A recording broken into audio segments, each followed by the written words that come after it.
This is Binghamton Now on News Radio 1290 WNBF Binghamton and WNBF.com.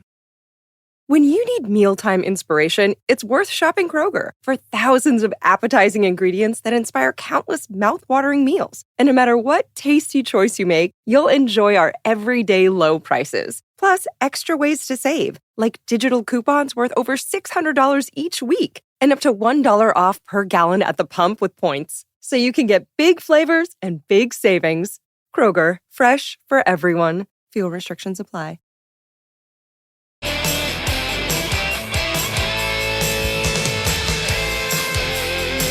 This is Binghamton Now. I am Bob Joseph. Welcome to our Tuesday broadcast. 607-772-1290 is our number. Go ahead. Let's talk about local topics. WNBF. And we'll be taking some phone calls very shortly on this Binghamton Now program for Tuesday, September 24th. First, we're joined by Linda Serra, Executive Director of Mercy House of the Southern Tier in Endicott. Good morning. Good morning.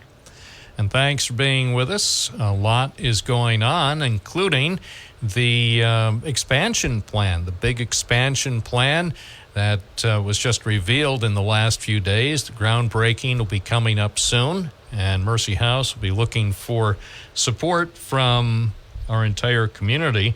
For people not familiar with Mercy House and its history, give us a quick overview. Sure. Well, thanks for having me this morning. Very excited to talk about our upcoming events and groundbreaking. We are a community care shelter for the terminally ill. Mercy House, we've been open for 8.5 years. We have cared for over 1,200 residents and their families here. So we are a non-denominational care shelter. We have a staff. We work closely with Guthrie Vestal Hospice, and we have over 200 volunteers that make all of the compassionate care possible here at Mercy House. All right. So a lot of people have been assisted, touched, people directly, and certainly a lot more people indirectly, families and friends of so many people who have availed themselves to the services from Mercy House from the very beginning. Right. And we are very grateful to the community for allowing us to carry out this mission that we started. Father Clarence Rumble had the vision for this over 10 years ago, and it became a reality. And so now we are at the next phase where we are going to expand. We are adding 6 resident rooms with private bathrooms. So it'll be a 1-story, 25 square foot addition here at our existing building on McKinley Ave. Groundbreaking is coming up soon. Tell us a little bit about the timeline for the project. Will it take a long time to become a reality? Groundbreaking will be this coming Monday, September 30th at 10 a.m. We'll have that here at Mercy House. And then the project starts, the next day, October 1st. And the building will be weather tight, by December. And we hope to have a completion date of March 1st, April 1st. Let's talk about an upcoming event. You have something special that's coming up very soon. Yes, our 11th annual Gala of Taste will be held again this year at Our Lady of Good Counsel Parish Hall. And it will be on October 24th, Thursday, from 6 to 9. And it's just really, it's a lot of fun. It's one of our 4 fundraisers that we, Mercy House staff and volunteers, host every year. So we have food by PS Restaurant. We have local wineries, so it's a wine tasting. We have live auction. We also have virtual auction online. We have raffle baskets for those folks that attend in person. And all of the proceeds benefit Mercy House, of course, and help to offset our operating expenses. So tickets are on sale. It's $100 per person or $175 for a couple. You can go to mercyhousesouthernttier.com to purchase tickets, or you can come to Mercy House reception desk and purchase. And so we're very excited about that. We also have a great musical lineup. Jeff Lake, Rick Pedro will perform. Ayana Del Valle will perform, and Teza, who's was a local performer here. She now lives in Nashville, but she'll be performing again this year. Well, she was just here in the studio.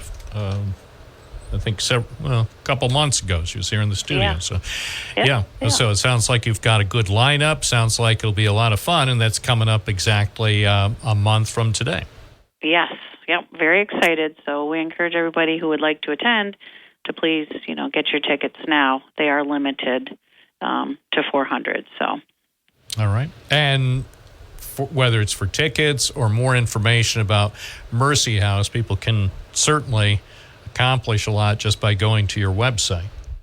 Correct. Yep. mercyhousesouthernttier.com. Or, of course, follow us on Facebook. And we will be live streaming the groundbreaking on Monday morning.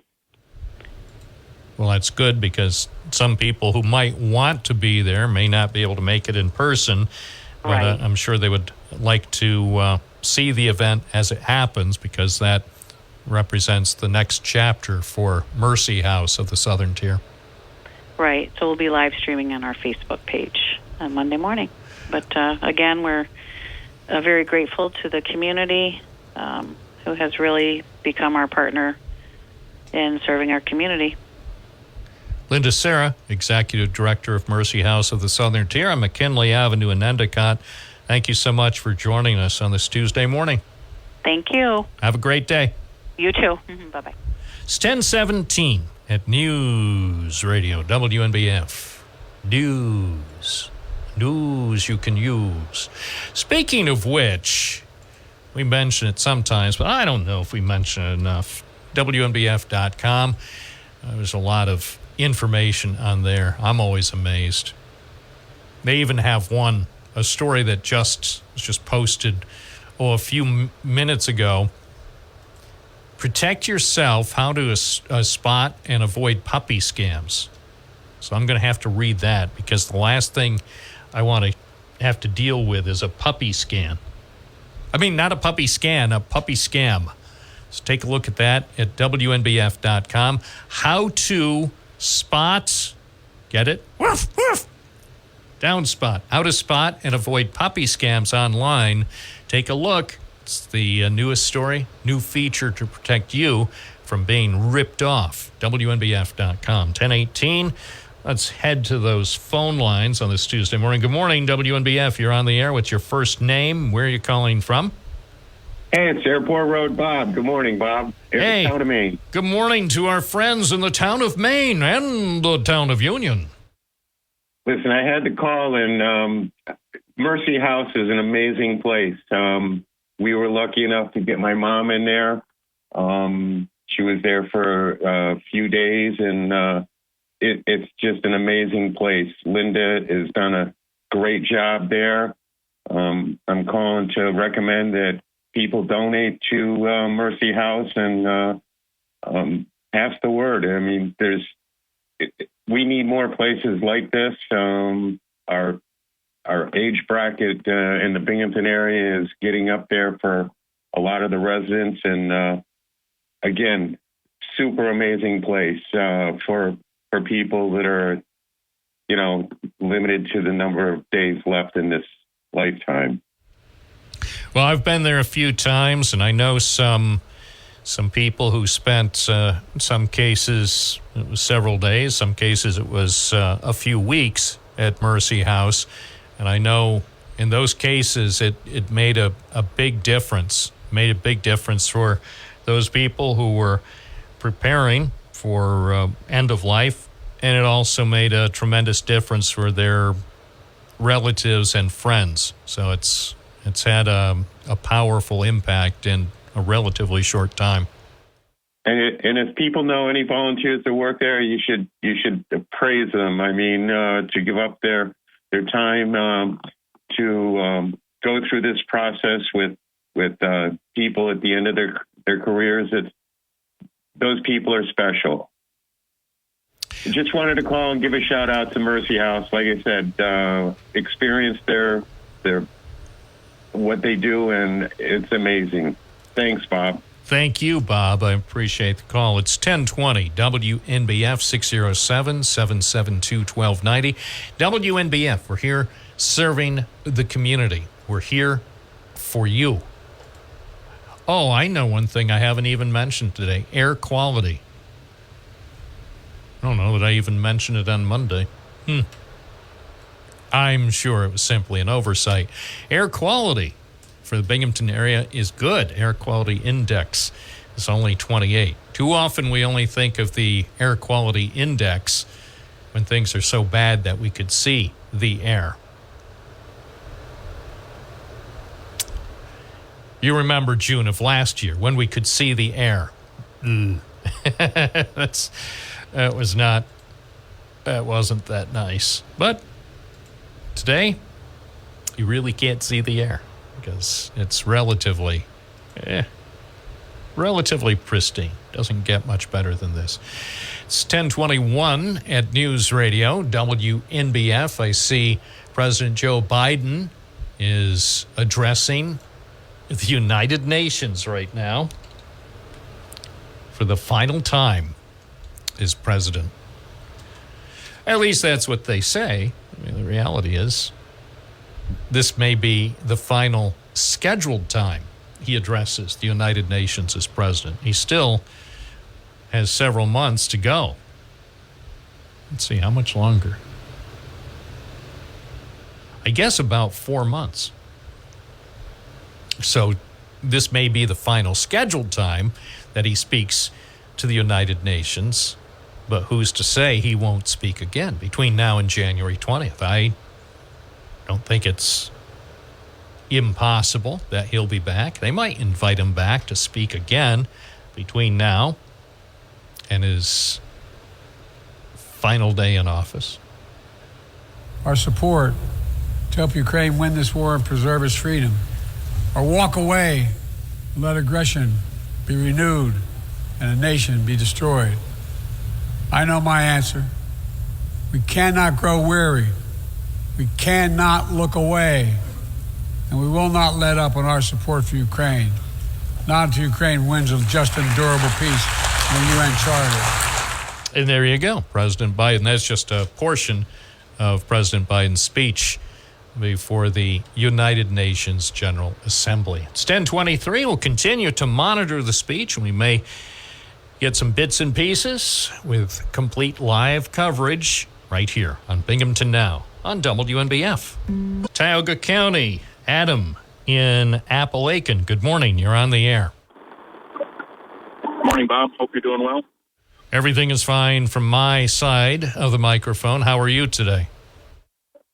Doing good. Wanted to ask you about Joe Biden being at that UN meeting today. I was told or heard on the internet, which nobody believes, but we're supposed to be signing over all of our rights to the World Health Organization. And when will that be effective? At noon today, or will it be at the end of the month? When will that take effect? I didn't do a deep dive on it. I thought maybe you might have. No, but I'll open up the phones. If anybody knows when all of our rights will be turned over to the World Health Organization. So what's your opinion? Is this something that we should be concerned about, or is this something that we pretty much had expected was going to happen? Well, China's in charge of it, so I think it's a good thing because they have a large population and they never do anything wrong, so why not go for it? All right. Well, I appreciate your opinion. Thank you, Adam. And so the World Health Organization theoretically, I guess, could be in charge. That would be big if true. I have my doubts. I can't believe that any of my rights are going to be turned over to the World Health Organization. But hey, if this is good for America, if it's good for America, then I guess that's can't fight progress. You can't fight progress. So, and if anybody else has more information about that, that would. I do say I just had to punch up a story. First story that I punched up in doing a news search is from Newsweek, and that was May. It said World Health Organization is making a power grab and Biden is enabling it. Then the next story that popped up in a news search was from National Review. House passes bill requiring Senate approval for World Health Organization agreements. And as far as what this actually means for me and my rights, gosh, I hope they don't turn my rights over to the World Health Organization. On the other hand, who knows? Maybe it means free health care. 607-772-1290, WNBF, WNBF.com. 8 million on the brink of famine. President Biden live speaking to the United Nations and obviously talking about one serious aspect of the challenges facing the world right now, hunger. World hunger being one of the biggest challenges that people across this planet are facing. Speak with one voice and tell them, stop tearing your country apart. Stop blocking aid to the Sudanese people. End this war now. All right. Call for peace. Receiving People applause. need more than the absence of war. They need a chance to live in dignity. They need to be protected from the ravages of climate change, hunger, and disease. Our administration has invested over $150 billion to make progress and other sustainable development goals. All right, that's just a bit of the ongoing speech with President Joe Biden at the UN right now, Manhattan's Upper East Side. If you're going to be traveling today or actually any day this week, stay away from Manhattan's East Side because, well, it's a gridlock alert day. So if my advice to you, if you have a car or truck, just stay here in Broome or Tioga County for the next several days and avoid the headaches that go with attempting to drive into Manhattan. 10:29 here at WNBF. Let's see if we could take another call from our hotline, 607-772-1290. Good morning, WNBF. You're on the air. What's your first name? Where are you calling from? J period from B period. All right. That's cryptic enough. Thank you. J, if I can use air quotes, J. Yeah, I happened to be at the UN when Clinton was there that weekend, and I stayed at the United Nations Plaza Hotel, it was called at that time. I don't know what. It was a Hyatt back then. Nice place. Johnny Carson actually used to live there. I mean, beautiful place. Didn't it used to be the United Nations Motor Inn before they upgraded it? It used to be kind of I think like 54 rooms, and it wasn't classy, but it was affordable. No, I mean and they kept the service up. It wasn't that young of a hotel back then, but redwood paneling, all kinds of stuff in there. Very quiet, built by the numbers. You couldn't hear the television in the next room. But the Secret Service were there the Saturday before, so I guess Clinton was coming Monday, and they were on premises. They eyeballed everybody that was going in. They went to the desk after I checked in, and I brought in a pillow, my own pillow. It wasn't needed, but glad to have a parking space, however. So I didn't have that problem. But well, that's back when you could actually afford parking in Manhattan. Oh, yeah. I mean, it's been a while since I've been to Manhattan. There was a time where sometimes I would go, I don't know, a few times a month, but I haven't been there in a while. And from every report I've heard, ever since Giuliani left office, the price of everything in Manhattan has skyrocketed, including the price for parking, even the price for a simple cheeseburger now has gone through the roof. You'd be hard-pressed to find a cheeseburger for under $10 in Manhattan. Well, remember the publicity that the 21 Club got for their hamburger? This is back in the 70s when it was $21. Remember? I do remember that. Yeah. I'd like to know what that same burger that was $21 back in the 70s, I wonder what that's going for today. It's got to be $221 or $321 probably. Yeah. The Republicans started lawfare. It's nothing new. In the mid-'80s, the Republicans went after Lyndon LaRouche. And all the cases, Ramsey Clark, this started in '86. I was there in Leesburg when it occurred. I didn't know that there was helicopters flying overhead. LaRouche had a bookstore. He lived in Leesburg in a rented place or something like that, and a farm. And he had office space across the street from the Days Inn, which I stayed.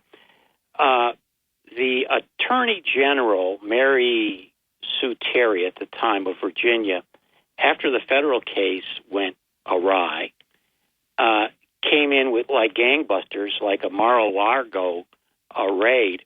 They thought that LaRouche's bodyguards, which were mostly ex-retired NYPD, had machine guns and were going to create some sort of incident, or his followers were going to go off the rails.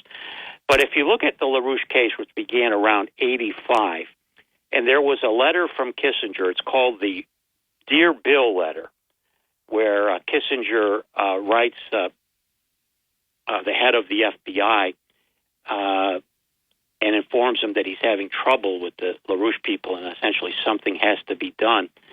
Then William Weld, who was he's a never-Trumper now, but he was the governor of Massachusetts, but then he was a U.S. attorney, pursued this case against LaRouche. Ramsey Clark represented LaRouche back in the 90s on this thing. And if you look at it, it's lawfare all the way. And the alarm LaRouche was getting federal matching funds, and he was taking out these infomercials. And essentially, he was doing a great job in synthesizing current events to the past and pointing out the networks that were in power in this country. And LaRouche did have connections in the Reagan White House, but they still went after him. And he did jail time. And speaking of Joe Biden, too old for this or too old for that, LaRouche was pretty near 70 years old when he was working in the kitchen, and maybe over 70. I think he went to jail at 68, when he was 68. But they were trying to kill him. He was working in the steamy washing dishes when he was 70. So it's interesting how Biden is granted this deference because of his age when they locked up a presidential candidate. But if you look at it historically, you'll see Ramsey Clark has written extensively on it that the Republicans did and what was interesting is LaRouche had a bookstore. It was a nice bookstore, and he sold his books there. And he had borrowed. Well, he had his people calling us all the time for a while. Well, there was a congressional candidate, the guy that ran the restaurant in Great Bend, who inherited the restaurant. He ran for Congress, and he sold the restaurant. Of course, this is a long time ago. Right. But that rings a bell. By the way, getting back to 21 Club, I had to actually look. I didn't realize they actually shut the place down. Yeah, they did. You know what's interesting about the 70s, Bob? And the colorful people I mean, compare the people, the notoriety, the people that are celebrities, let's say, right? First of all, they had a great deal of artistic merit, whether it was literary or Vidal and Capote and all these great writers, and Sinatra, the Rat Pack, and all the great entertainers. If you look at the celebrities now, first of all, they all have an edge on them. I look at George Clooney. Here's how I look at George Clooney. See, people knew their place. George Clooney is nothing more than Peter Lawford. Peter Lawford was a good-looking guy that hung around celebrities, political celebrities, other celebrities, became a celebrity because he was an actor, of course, but he knew his place. He knew he wasn't a substantive guy. George Clooney needs to pick up a lesson from Peter Lawford. Clooney's a good-looking man, and that's about it.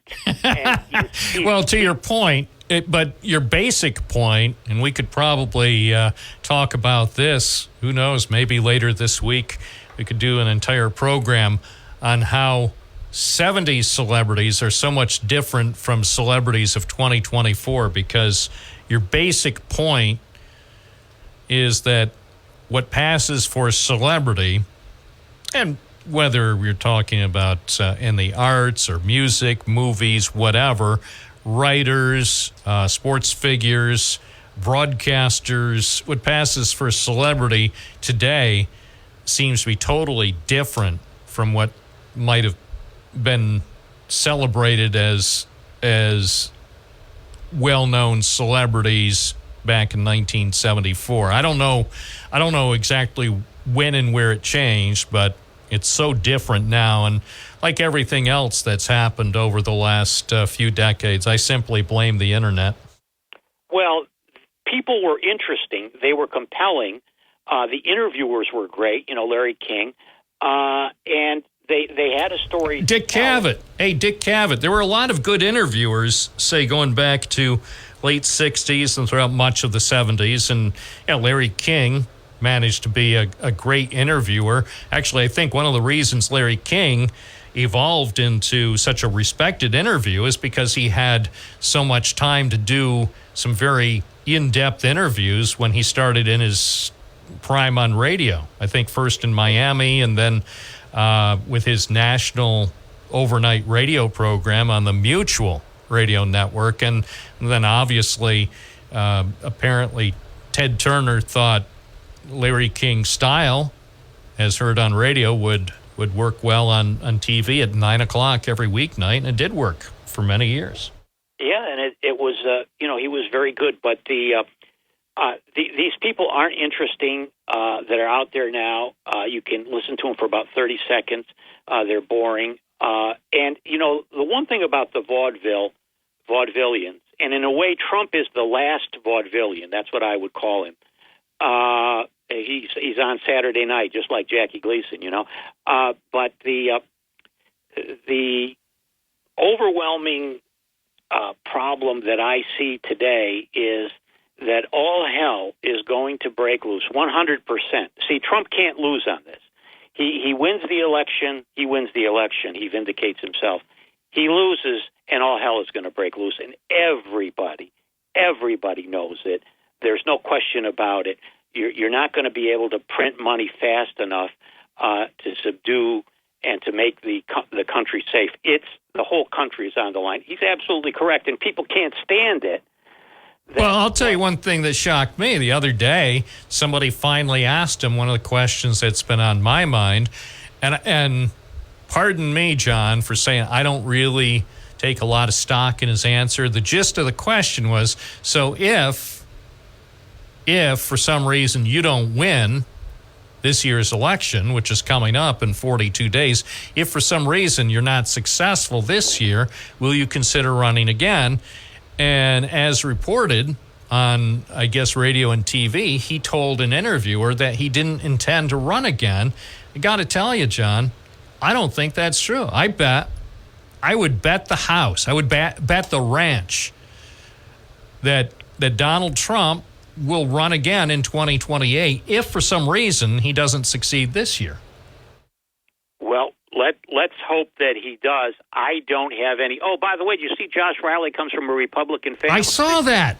And so I saw it on a TV commercial, and I did a double take because I've interviewed him now on the program a number of times over the years, and I never remember him bringing that up in our conversation that when he was growing up in West Endicott that his family was a Republican family. So I did hear that on, I think it's his newest TV commercial. I love, by the way, and again, I don't play favorites. I love both candidates, the Republican incumbent and the Democratic challenger.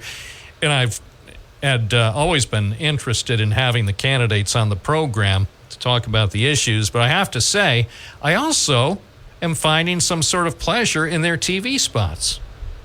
Well, I like the new one, Josh Riley, where he, I guess, blurts out, I come from a Republican family, so I made note of that. But also, there's one commercial where Mark Molinaro is, I think, and don't, correct me if I'm wrong, I think he's actually criticizing Josh Riley for his positions on some issues. And then at the end, the last 3 seconds, you show Mark Molinaro just driving his car. And I thought that is a good thing to show on your commercial because everybody, I mean, you and I and almost every voter can identify with driving a car. So I think that part, I think that's subliminal to try to get us to feel like, I wouldn't be surprised that Josh Riley's next commercial will have him driving sort of a beat-up pickup truck down West Wendell Street.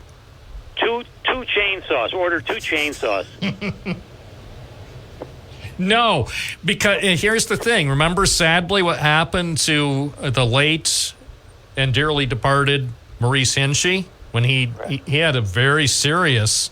He was very seriously hurt when he was doing some, I think, trimming of trees or something. He was wielding a chainsaw, and I remember he was very lucky to have survived that. Here's my recommendation, either to incumbent members of Congress or to their challengers. Stay away from the chainsaws. Unless you know what you're doing, unless you grew up in a family, say in West Endicott, that used chainsaws, don't try this. I mean, that's one thing. I know my limitations. If I need work done with a chainsaw, I know a person who knows how to do it the right way. I will not personally operate a chainsaw because, well, I value all 10 of these digits. Happy Halloween. Thanks. So, he would have to go there. Appropriately, though. 10:44 at News.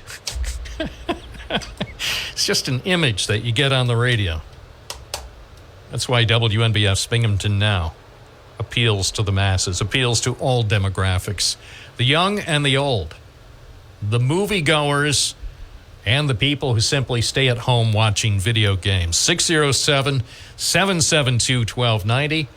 I'm Bob Joseph, performing a community service by talking to the people Monday through Friday on WNBF.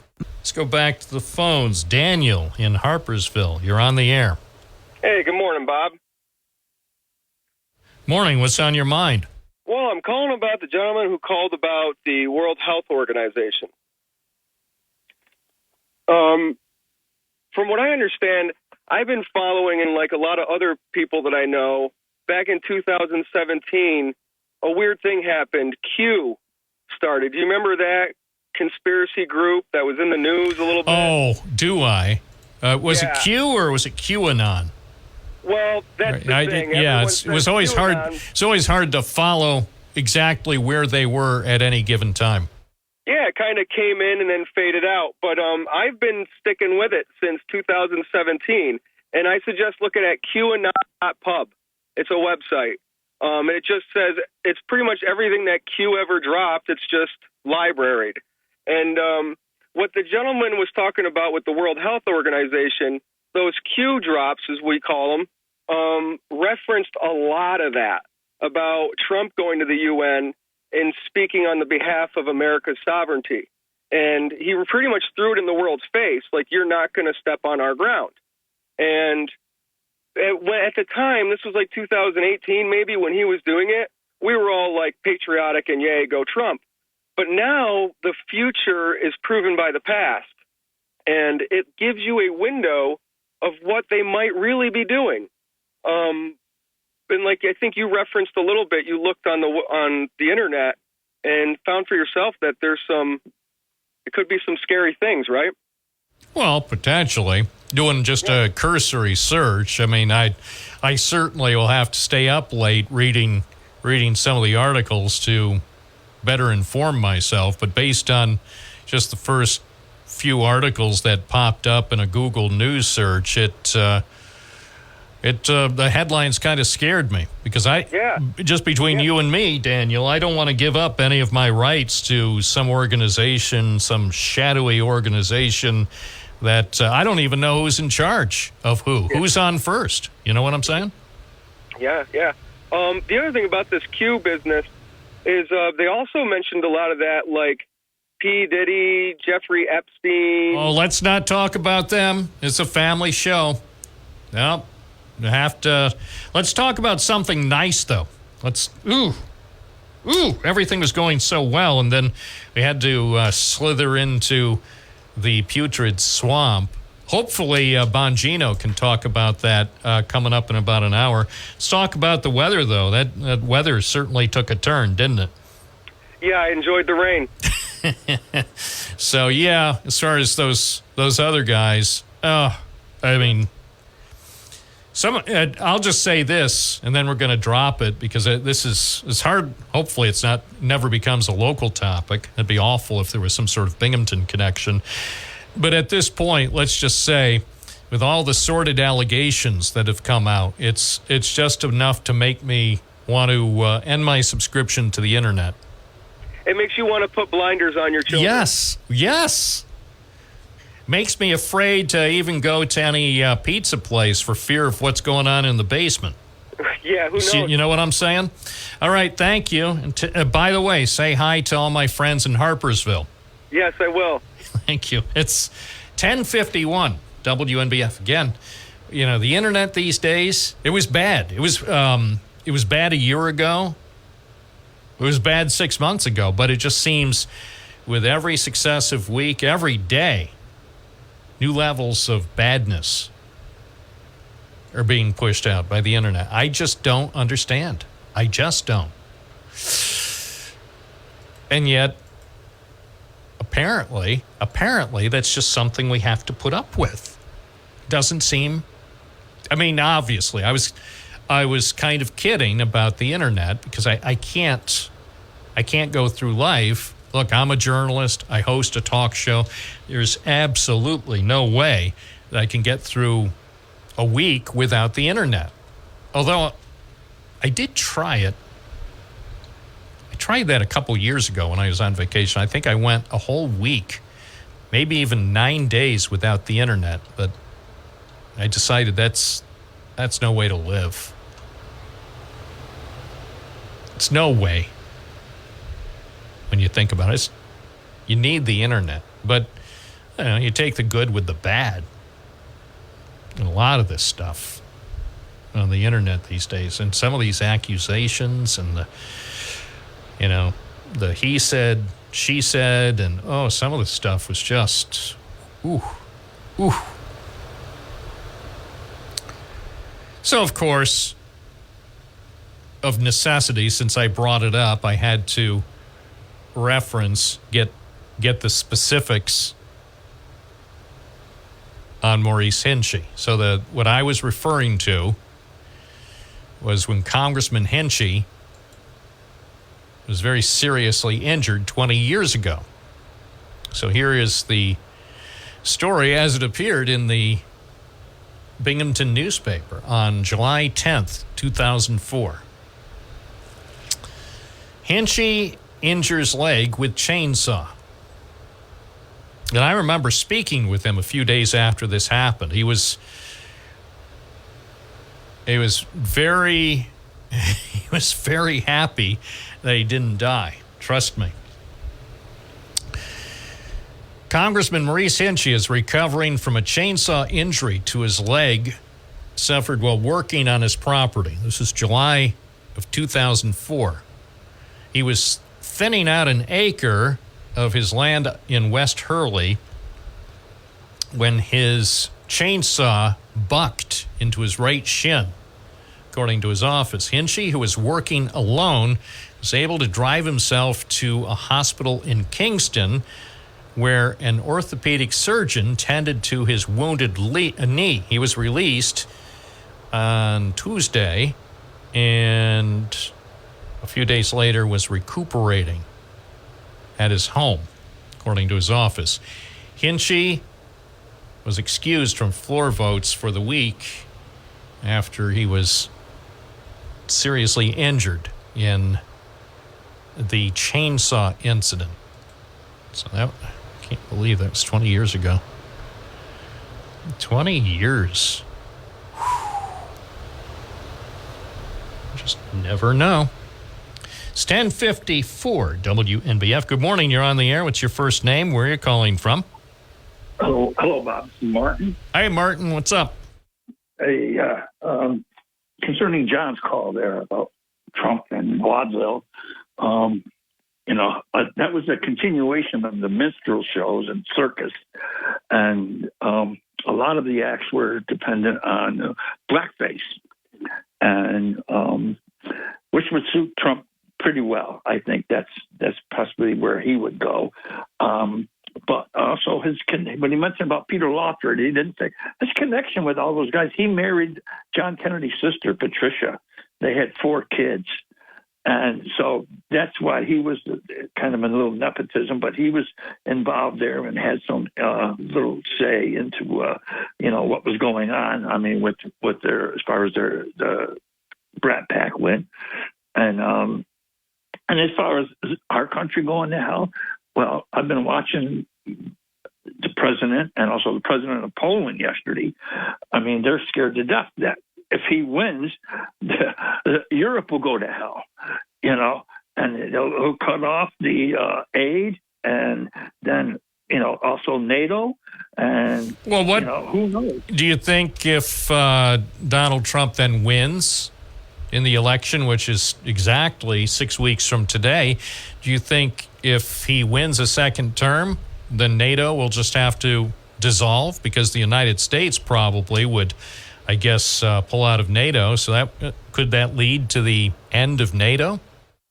Well, there'll be a lot of pushback, definitely, because he did that before, and people are aware of this, my opinion, and I think it'll be pretty hard, but he'll push back even harder. I mean, he'll have Putin behind him, and Putin just might start, going right into Poland, and, who knows? And let alone our country, what's he going to do to our country? He said there'll be no need to vote again. Yeah. He's going to get rid of the county, not the county, but the affiliation of education. Yeah. And, well, I hope it doesn't happen. I appreciate your call, and we'll see what happens. It's going to be a very interesting election. It's Bob Joseph on WNBF. As we return to the busy phone lines, Rob in Port Crane. Good morning. You're on the air. Good morning, Bob. I was looking into the UN World of the Future vote that they had yesterday. The vote was yesterday, and they did vote to pass just to continue negotiating. But what this thing really does is it gives the World Health Organization and the UN total control anytime they deem that there's an emergency. They said it could be a climate emergency, it could be a natural emergency, it could be war, it could be whatever the Attorney General or whatever they call it, Secretary General, whatever he decides. This is someone you didn't vote for and I didn't vote for. But there was about a dozen House Republicans about 5-6 days ago that held a press conference about this. And it would be worth your while probably to go look at that press conference because there was not a Democrat in sight. And what they said is just what you said it was in the headlines. It's some scary stuff. It does do away with sovereignty of anybody. It gives the UN total control over everyone. And this has been their plan. This is part of the Great Reset. We talked about that before. And the New World Order that everybody since George H.W. Bush has been talking about, and that's why they don't like Trump, because Trump's not into this globalism garbage. He wants us to be a sovereign nation like we always were, and he got in their way. And that's why everybody hates him so much, and it just kills me to hear Martin talk, and he's so pained about this. Martin, you're about to vote for someone whose family owned slaves. They traded slaves. You're talking about Kamala Harris like she's somebody that's great. Well, she is great. I'm not going to talk about her past, what her family did. I can't control what her family did. I can't control what Donald Trump's family did. Only they can control what they've done in their lives. So Kamala Harris, I'm sure if you look up relatives of anybody, you're going to find people who have relatives who did things that were totally unacceptable by today's standards. Yeah, but are they all running for president? No, they're not. Are they all claiming to be black? No, they're not. Well, she is black. One person. She's black. Bob, Jamaicans do not call themselves black. They consider themselves Jamaican. They're not African American. And she's, Bob, I'm blacker than she looks. My gosh, her skin's just as white as mine is. Oh, we're not going to get into some sort of racial and I don't want to competition. Do that. No, there's no point. That whole thing is nonsensical. The whole thing that when Trump brought it up, it's like, who cares what race she identifies with? I don't care what she identifies with. I don't care what race Trump identifies with. I don't care about their birth certificates. All I care is what they're going to do for me starting January 20th. Bob, look, it wasn't him that pushed this racial stuff. Who had all the let's meetings? Drop it. It shouldn't have been pushed anyway. Drop it. I don't want to hear one more thing about race this hour. Let's talk about the economy. Let's talk about things that make a difference to America. Let's talk about immigration. The race of the candidates, of all the things, Rob, of all the things to talk about on Binghamton Now, the race of the candidates and what they identify as, what they have in the past, of all the things that people need to consider when they vote, that's really low on the list. There are so many things that must take a higher priority. I agree. Let's talk about the economy. Yes, let's talk about the U.S. economy, Rob. Let's focus on that. Bob, good. I'm glad you brought that up because, look, the economy is so bad, even Joe Biden's job was outsourced to an Indian. That's how bad our economy is, Bob. And they're letting people across the border still, estimates between 10 and 20 million. I've heard as high as 30 million illegal aliens crawling all over this country. We're being invaded. They're raping people. Well, what about the guy from Peru? They said on the news that he was a Peruvian gang leader, and they let him get out of Texas. That whoever's in charge of Texas, I think it's Governor Abbott, let the guy out of Texas, let him get up here somehow. So he's living on East Franklin Street, probably waiting to speed down Route 17 past the casino. So you know what I'm saying? We're all in this together. Our law enforcement pals in Texas let us down. Put the blame where it belongs. It was Mayorkas and it was this other guy. We don't know where it belongs because the people of Texas so far haven't explained how this guy from Peru made it out of the Lone Star State. They had better come forward with some answers. They must know because he was intercepted shortly after he allegedly illegally entered the USA. So there has to be someone. I don't know if it's the governor. I don't know if it's somebody else in Texas law enforcement. Somebody in Texas needs to come forward, raise their hand, and say, this, folks, is how this particular person wound up leaving our state to head to Broome County where he could potentially have endangered good, innocent people like you and me. That's right. And Bob, could we talk about one more thing, please, real quick, because this is pretty important. According to our government, Homeland Security said that there's 5 assassination teams. 3. I don't want to talk about assassination teams. This is not the program for that. That's why Dan Bongino is on. That's why Sean Hannity is on. That's why Mark Levin is on. That's why the Red Eye guys have a show. We're not talking about that. We will not talk about that. We have no control over people who are violent or people who conspire to engage in violent acts. And in this show, this is the last place you're going to hear talk about that. Well, it's a shame. No, it's not a shame. That's why we run all the other great programs. 18 hours a day, Rob. Those programs can handle stuff like that. This program is ill-equipped. This is a local program. I have no resources. All I got is a microphone and a telephone. Uh-huh. Well, you act like you doubt it. Trust me. Dan Bongino, with his infinite wisdom and all his secret sources with the secret of service, he has what it takes to get the information out. So don't think that it's because I have all these sources and I have all the information, so I don't want to talk about it. I am saddened that Dan Bongino has a program that is far better equipped to handle the major issues of the day. Oh, I don't know about that. You take more calls than he ever will. No, that's true. And by the way, you do. Say what you will about me, and I'm sure you do behind my back.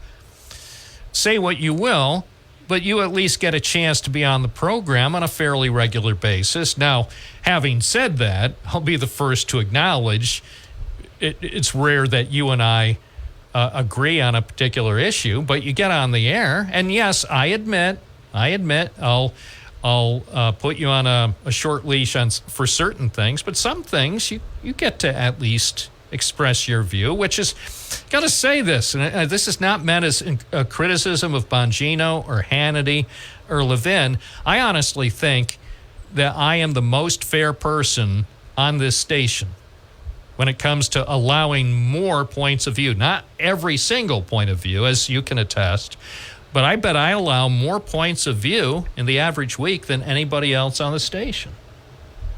Oh, I agree totally, Bob. Yeah. You do. And again, I get that, you go away probably from a typical call thinking, Bob, what a bad host that you won't let me say everything I want. But fact is, some days you get to say more than you probably thought you were going to say on the station. I bet. That is true. Yeah, we go anywhere in these conversations, Yeah, well, and that's the thing. That's the fun of it. And I appreciate your, what's the word, participation or patience or whatever. Because I know it's imperfect. I know this, I am not the host you want. Keep waiting. Again, it's not perfect, but I'll say this, and it sounds like it's just patting myself on the back, but I think most people who listen to this program most of the time come away from it thinking that generally he's a pretty fair host. Yes, he has his imperfections, but compared to the type of host we could have, we should be somewhat grateful. And also grateful for the fact that we're taking local calls at all. It'd be very easy for somebody just to say, we don't need to bother with local calls anymore. We could put on some other syndicated show and we'd never hear from you or anybody else on our local political scene. We all, suddenly your voice and everybody else's voice on the program would be silenced. And where are you going to hear them? On Action News? You're going to hear them on public radio? It's true. Yeah. So, no. Again, thank you for indulging me. I think we do a pretty decent job overall, and that's what I strive for. But again, I don't think there's anybody who calls in this program who can say with a straight face that I've let them talk about whatever topic they want totally unchallenged always. I think everybody who's called in from time to time has faced a skeptical question or whatever. I think that's true of probably everybody, unless, say, somebody called in only once and they said, yeah, sunny day today. And I probably said, yeah, right. Thanks for the controversy, buddy. I mean, Bob, are you familiar with I think he's Canadian. They call him Viva Fry. He's a lawyer. No. He's got an interesting podcast. I'll check it out. Anyway, it's very interesting. He's pretty cool. He had a very interesting podcast where he brought up the comments that I made about, or that I told you about, Jamie Raskin, when you played the wrong audio, where he says January 6, 2025, they're going to invoke the 14th Amendment, and then they're going to all get behind security, and we're going to be on Civil War footing. Well, he did a whole show about that. Well, maybe I'll look it up. The problem. Please do. All right. Well, the problem I face, seriously, Rob, is there's so much stuff out there. I mean, all stuff, good stuff, bad stuff, and a lot of stuff that who even knows. Sometimes you don't even know where to begin. I mean, we're now wallowing in an abundance of all types of stuff thanks to the internet, and which is good and bad. But let's face it, we can't get to everything we'd like to, even if it's stuff that we disagree with, even if it's something we approach with skepticism and cynicism and then say right at the outset, I know full well I am not likely to agree with what this person says, but I still want to hear it. I just don't have the time. That's the sad reality. I mean, unfortunately, I have to find some time to sleep and eat. Anyway, appreciate your call, as always. Have a great day. Take care. Bob. It's 11:23 at WNBF.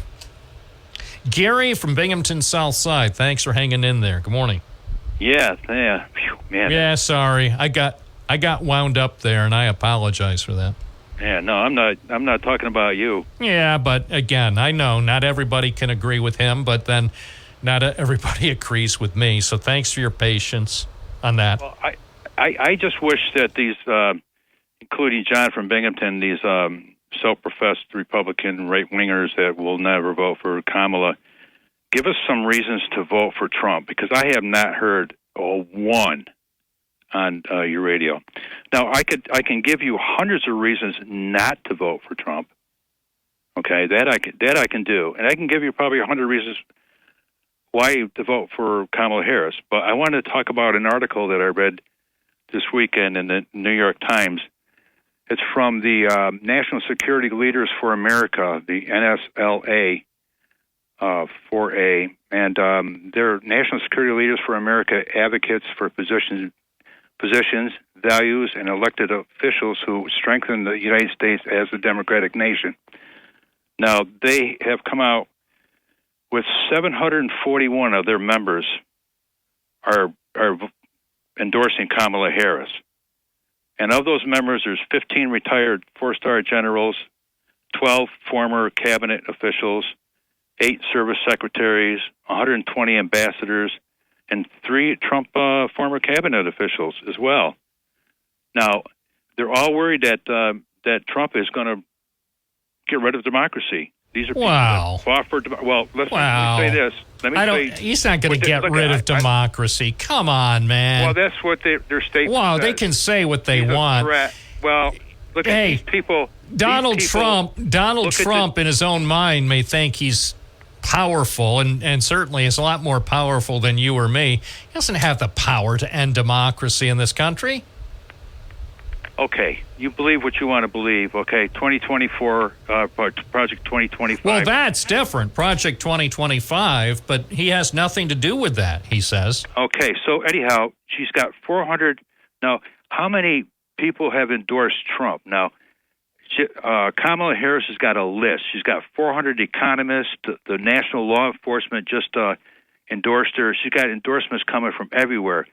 But the National Security Council, now, if you look at the list of names, these 741, these are all former officials that have served in the military, generals, naval commanders. This is the who's who of the group that has protected democracy for America for a number of years, and they are absolutely terrified. And you can read their statement. Right. They're terrified. Well, they might be terrified, but they can say that. I can tell you though, Donald Trump. Come on, he's one person. Donald Trump might want to. Although, for the life of me, I don't understand why he would want to end democracy. Would you want that? on your tombstone? Maybe he said it. Maybe he said it. I don't. Hey, he can say what he wants. He can. One person. He will do it. One person. He is not going to do it. He is. He's going to do it. He can't. This is America. He can't stop it. And how are you going to stop him? Because of the legions of Binghamton Now listeners. We won't allow it. Okay. All right. That's my opinion. Well. Okay, fine. Maybe you don't want liberals calling. Maybe you don't want me to call. I want everybody to call. Just because I'm just giving you. I'm relaying facts. I'm not even. No, you're relaying. No, I know what you're saying. You're relaying facts of what people said. So that's their opinion. No, it's not what people said. It's a letter that was penned. Okay. So it's written. Look, they come out with a statement. Say, look, this is serious stuff. This is serious stuff. We are the people that protected 741. Right. And they believe it. That's a lot of people. I know. That's a lot of people. Well, I know it's a lot of people. Security, and I understand. generals. I understand that they're afraid. But my point is, Donald Trump alone, and even with his minions, is not going to be able to kill democracy in this country. Maybe he wants to. Americans, including a lot of Republicans, won't let Donald Trump, if he becomes president again, which the way things are going, I don't think he's going to become president. Just a secret between you and me, Gary, he's not going to win, most likely, unless he pulls some kind of rabbit out of his hat. No, I understand that, but when somebody says they're a dictator, then democracy is out. He said he's going to be a dictator from day one. That means democracy is over with. He's going to throw the Constitution away. He doesn't like the Constitution. Like I said months ago, the rich, the 1%, the Eli Musks and all the Peter Thiels and all the 1%ers that are backing the Republicans want to get rid of democracy. That's what they own this country. They don't need no stinking democracy anymore. They don't want us to vote anymore. Democracy is under attack. And it's under attack by the Republicans. Okay, it's a fact. Okay, and you got 741 people that former service and generals, 4-star generals. You can't ignore these people. Well, I'm not ignoring them. I'm just saying I doubt what they're saying. I don't doubt their sincerity. I will agree that if they signed on to what was published in the New York Times, I'm sure they sincerely believe that's going to happen. I'm saying I disagree. I personally don't think that's going to happen, but ultimately we're all going to find out if he gets elected. But again, as I said, I don't see much chance that he's going to win. Well, look at there's still the Electoral College, okay? He's already trying to rig that. Well, yes, but the Republicans love the Electoral College because they've already put 2 presidents in place. Okay, in 2000 and 2014. That's how Bush got in office, by the Electoral College. Back when Fox News down there in Florida declared him the winner. And he wasn't the winner, but the rest of the networks followed, and all of a sudden we got an Electoral College. Well, then don't blame Fox alone. If the other networks if the other networks followed the lead of a company that was cobbled together by Rupert Murdoch, then yes, Fox should share some of the blame, but the other longer-running news networks in America should be even more held, if they were more complicit, if they thought, this young upstart cable network put together by Rupert Murdoch, we're going to follow his lead. Come on, man. Well, it's funny. It's funny that you want to say Rupert Murdoch. Rupert Murdoch was not a citizen of the United States, and a non-citizen could not get an FCC license. I know. Trust me. I followed every step of his career from the moment he bought the New York Post and everything that he did with the Fox TV network, and from the moment he turned his Fox News channel on in 1996. I've been watching this guy. Here's just between you and me. He hates democracy. But just between you and me, I knew from the beginning this guy was trouble. Oh, sure. Right from the beginning. Yeah, but what can you do? What can you do? know, America allowed him to take over a once proud newspaper, the New York Post. America allowed him to acquire TV stations in Boston and New York City. It should not have been allowed, but it was. Well, I can't do anything about it. I had nothing to do with allowing Rupert Murdoch to rise to the ultimate power, the most powerful man in news in the world. Well, I realize that, but you know all the one percenters, the rich, have bought up all the newspapers. I mean, you know, you've got everybody. Well, even Jeff Bezos. Even Jeff Bezos got a bargain price for the Washington Post. You know, don't blame me. Well, nobody's blaming you for anything. Yeah, if I had the money, you and I would have gotten together a consortium and we would have raised $251 million so we could have bought the Washington Post to keep it honest. But what can you do? You know, it's... Oh, you know what you do? You know, and I'm going to tell John and all these other right-wingers, if all you do is vote Republican and all you could do is complain, then change it up and vote Democrat. All right. Okay? Give it a chance. All right. Because we don't have the same... threats and so you're saying you want most NBF listeners who've been voting Republican for the last 2, 3, 4, 5 decades, you want them 6 weeks from today to actually vote for a Democrat? Well, if the Republicans want to save their party, then they've got to vote for Harris and then take their party back in 4 years. But that's the only way they're going to... Because they don't have a party now. It belongs to Trump. Well, of course it's his party. It's not a party. Republicans don't have a party. They don't have a platform. They've got nothing. That's why they can't defend their guy. How about give us some reasons to vote for Trump? Please, give us some reasons to vote for Trump. Okay, but nobody's mind is going to be changed. You know that. Well, I know, but nobody's either going to give me a reason to vote for Trump either. But I can give you 1,000 reasons not to vote for him, and then I give you another 1,000 reasons to vote for Kamala Harris. All right. You know, he's got no plans. They have no plans for anybody. They don't even care about Project anybody. 2025. Appreciate your call. It's 11:34 at WNBF. 607-772-1290. I think we'll take a few more calls. Why not? Why not? We pay for all these phone lines. May as well see if they all work. Binghamton Now continues. Don't touch that dial.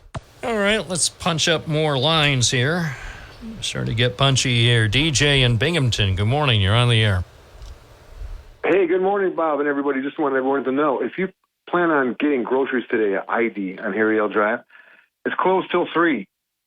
That's the way they pronounce it in Germany. An L is not said like we say. It's ID, Wegmans, and Buys. I think they burst a water burst or something, but it's closed till 3.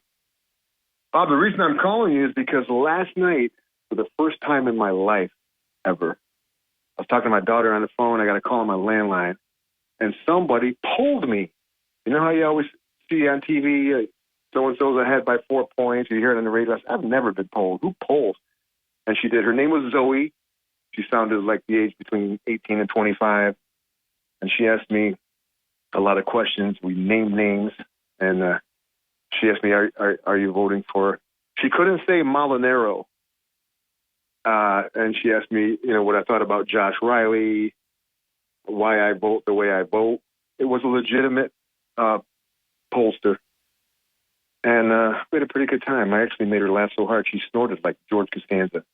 Have you ever been polled before, Bob, about the president or the congressman?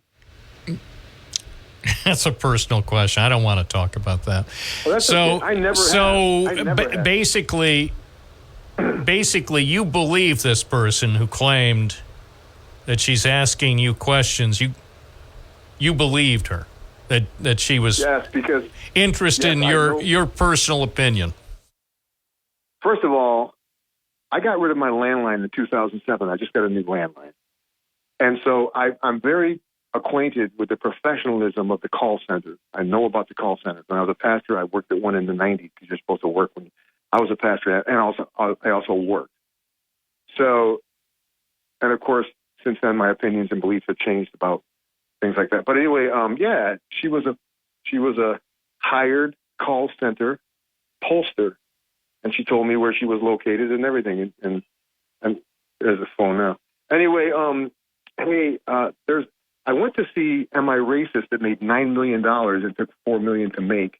And Bob, the movie is coming out on September 27th in major theaters. I don't know who's going to have the guts to show it. It's called Vindicating Trump by Dinesh Souza. Do you know who Dinesh Souza is? Yeah, I know. I don't. But I saw the advertisement when I went to see Am I Racist, which was hilarious. Matt Welch. It's a comedy. And because they say that Bob Joseph and DJ has white privilege, which that's kind of ridiculous. So it doubled its money so far, but Vindicating Trump is going to be interesting. That's the great thing about this country. If you have $1, you can go spend it on any movie that you want. Yeah, and you get a veterans discount if you shop the M16, as yours truly has. And I was surprised.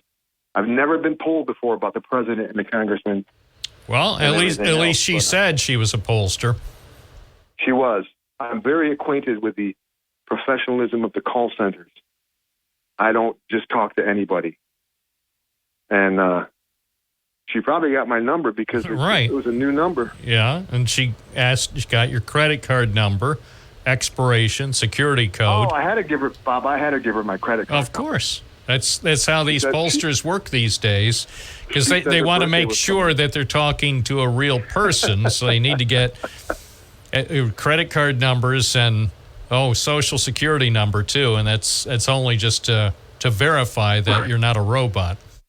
The funny thing is, at the end of the call, she told me that my nephew was in prison, so I sent her $5,000. You don't understand. No, it was good, man. It was a lot of fun. I'm sure it is. And what was her name? Felicia?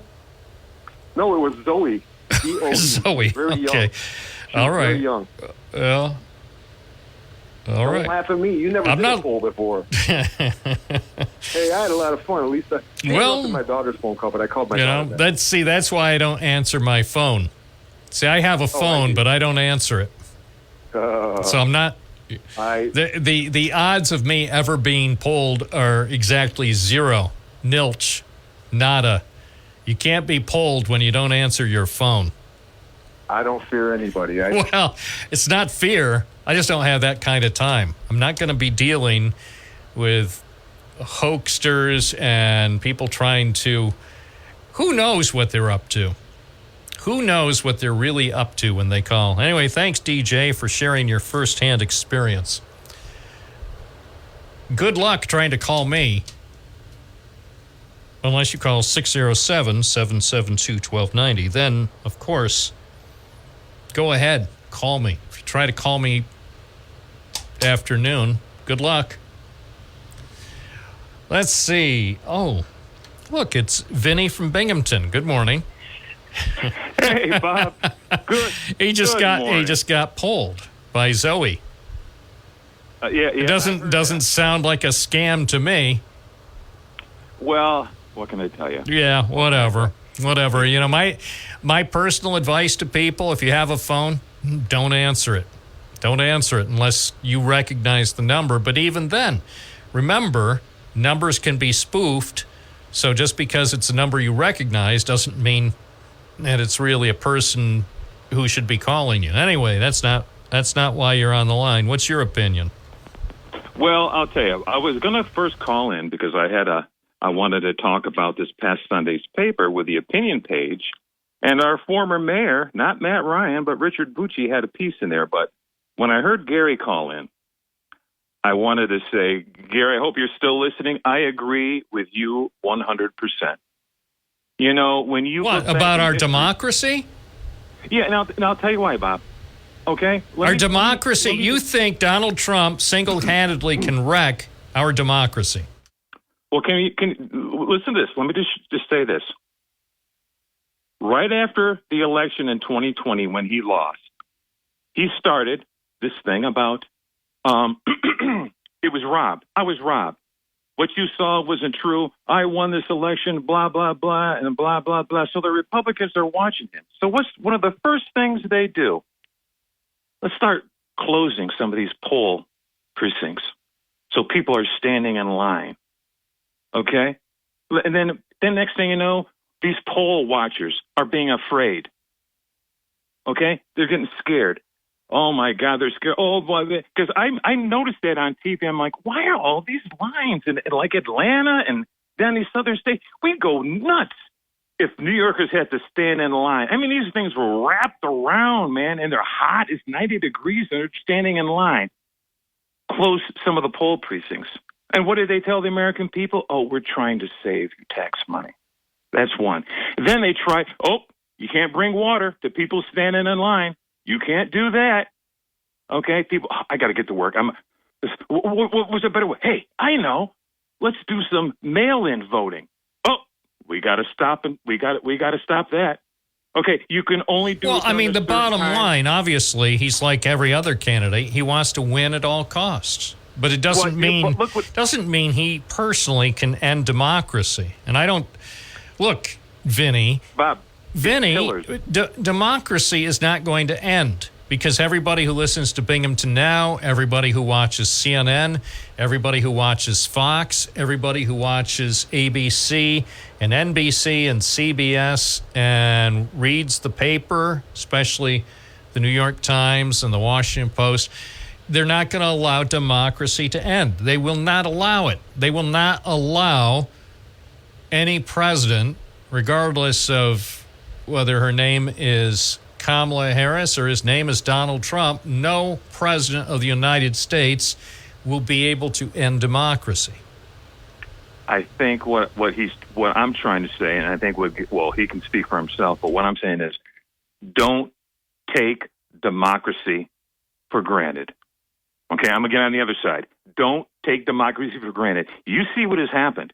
The Republican Party is probably the last party in the world I would have thought would have gotten a guy like this with the moral and the whole. Well, thing. That's why it should be a lesson even to Democrats, because any party, even a grand old party, can be taken over by somebody who has his own personal interest at heart. And so Democrats ought to pay attention, too. I'm not talking about this year. I'm saying down the road, looking ahead 5 or 10 years, somebody could do the same thing with the Democratic Party. Well, let's look at our history. Look what we did to Andrew Cuomo. He's gone. Anthony Winkler, gone. Elliot Spitzer, gone. Al Franken, gone. They don't do that over there. And they're the ones that want to talk about having a Christian nation. You sure don't act like it. You sure don't act like it. And they just want to turn their head and all that kind of stuff. So, I mean, and what makes me more angry, Bob, of trying to make it harder to vote, if the Republican Party put more focus, more time, more energy, more patience in trying to do something about the AK rifle, that weapon of war, we probably wouldn't have that many shootings. But at least they would try. But you're not gonna.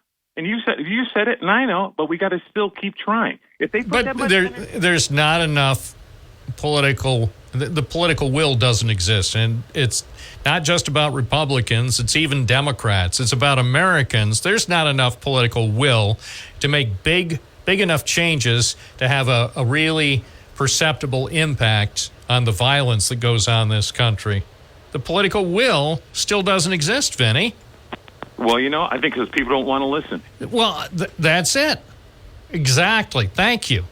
That's why, at least going forward, in the short term, now I can't see a long time in the future. Short term, say in the next 4 or 5 years, there's no political will to change enough state and federal laws to have a big impact on all the shootings. There's something wrong in this country. And the easy access of guns isn't the main reason for the mass shootings, I'm afraid. It's just crazy. Well, it is crazy. I don't dispute it. It is crazy, and it doesn't make me happy. But it, as somebody might say, that's the way it is. It's sad but true. That's the way it is in this country. So yeah, the Republicans tend to get a lot of the blame, but if Democrats wind up controlling the House in the Senate next year, and it turns out that Kamala Harris is president, then the onus will be on the Democrats to actually prove that they can do something on the issue.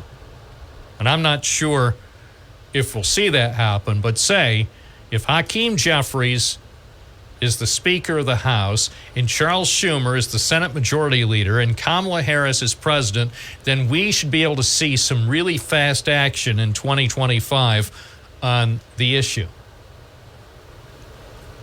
But we probably won't. Again, who knows? I don't know how the election will turn out. I don't know who will win the White House, and I certainly don't know what's going to happen with Congress. I have no idea.